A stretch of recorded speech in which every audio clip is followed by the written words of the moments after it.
थी जो ओबीसी वर्ग है उसका जिस प्रकार से मुझे प्रोटेक्शन करना था मैंने नहीं किया। मेरी रिग्रेट क्या है कि अगर मुझे आपकी हिस्ट्री के बारे में अगर मैं थोड़ा पीछे को देखता हूं तो मुझे एक बात बिल्कुल क्लियर दिखती है। नमस्कार, एक न्यूज़ 24 देख रहे हैं अपन, मैं हूं आपके साथ ब्यूटी। देखिए, आपको बता दें कि जैसे जैसे आगामी बिहार विधानसभा चुनाव नजदीक आ रहे हैं वैसे वैसे देश का सियासी माहौल काफी तेजी से गर्म होता दिखाई दे रहा है। हर दल अपने अपने मुद्दों को लेकर जनता के बीच पहुंचने की कोशिश में जुटी हुई है। इसी क्रम में बात करें तो कांग्रेस नेता राहुल गांधी ने हाल ही में एक बड़ा और स्पष्ट संदेश दिया जो विशेष रूप से ओबीसी यानी कि अन्य पिछड़ा वर्ग समाज को केंद्र में रखता है। राहुल गांधी ने कहा, अब वक्त आ गया है सिर्फ वादों का नहीं बदलाव का है। यह वाक्य न सिर्फ एक नारा है बल्कि ओबीसी समाज के लिए एक ठोस राजनीतिक और सामाजिक एजेंडे की शुरुआत है। उनका कहना है कि ओबीसी समाज को जो वर्षों से देश की रीढ़ बना हुआ है, खेतों, कारखानों, निर्माण और सेवा क्षेत्रों में अपनी मेहनत से राष्ट्र निर्माण कर रहा है।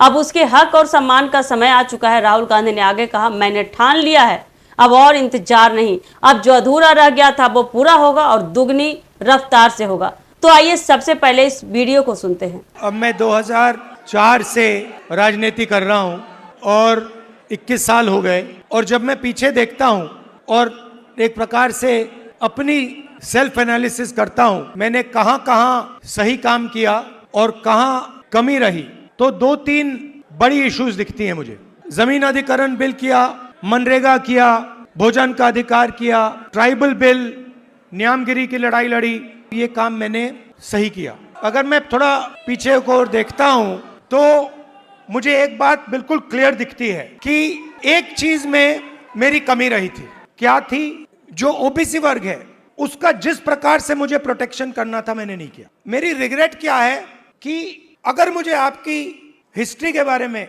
आपकी इश्यूज के बारे में थोड़ा सा भी ज्यादा मालूम होता, मैं तभी जाति जनगणना करा देता। वो निकल गया और मैं स्टेज से कह रहा हूं वो गलती है मेरी और इस गलती को मैं ठीक करने जा रहा हूं। देश को चलाता कौन है?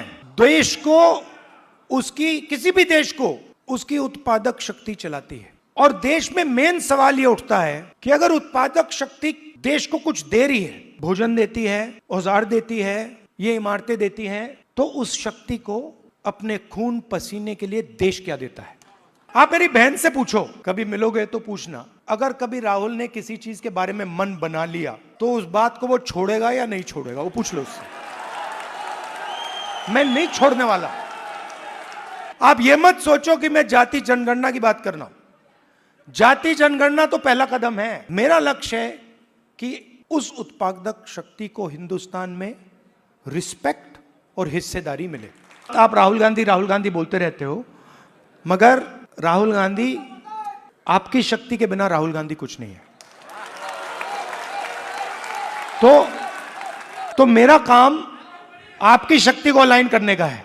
और देश के मैं ओबीसी वर्ग से, युवाओं से कहना चाहता हूं कि जिस प्रकार से मैंने ओबीसी वर्ग के लिए काम करना चाहिए था, पहले मैंने नहीं किया, अब मैं डबल स्पीड से वो काम करने जा रहा हूं। तो अभी आपने सुना कि इस बयान में उन्होंने यह स्वीकार किया कि ओबीसी वर्ग को अब तक जो प्रतिनिधित्व और हिस्सेदारी मिलनी चाहिए थी वह नहीं मिल पाई, लेकिन अब कांग्रेस पार्टी इसे प्राथमिकता देगी। यह मुद्दा सिर्फ सत्ता हासिल करने का नहीं बल्कि सामाजिक न्याय की लड़ाई का भी हिस्सा है। उन्होंने कहा कि अब हर वह हाथ जो देश की उत्पादकता बढ़ाता है उसे सम्मान और हिस्सेदारी दोनों मिलेगा। जोश से भरे मंच पर राहुल गांधी ने यह भी कहा, अब न रुकेंगे न झुकेंगे, अपना हक लेकर ही दम लेंगे। भीड़ ने अब की बार ओबीसी की सरकार जैसे नारों के साथ समर्थन दिया, जिससे स्पष्ट हो गया कि कांग्रेस अब ओबीसी वर्ग को राजनीतिक, आर्थिक और सामाजिक हिस्सेदारी देने के लिए पूरी तरह प्रतिबद्ध है। यह बयान जातीय जनगणना, आरक्षण और ओबीसी सशक्तिकरण जैसे मुद्दों पर कांग्रेस की दिशा और रणनीति को स्पष्ट करता है। तो ऐसे ही अपडेट के लिए जुड़े रहिए हमारे एक न्यूज़ 24 के साथ। दीजिएगा इजाजत, धन्यवाद।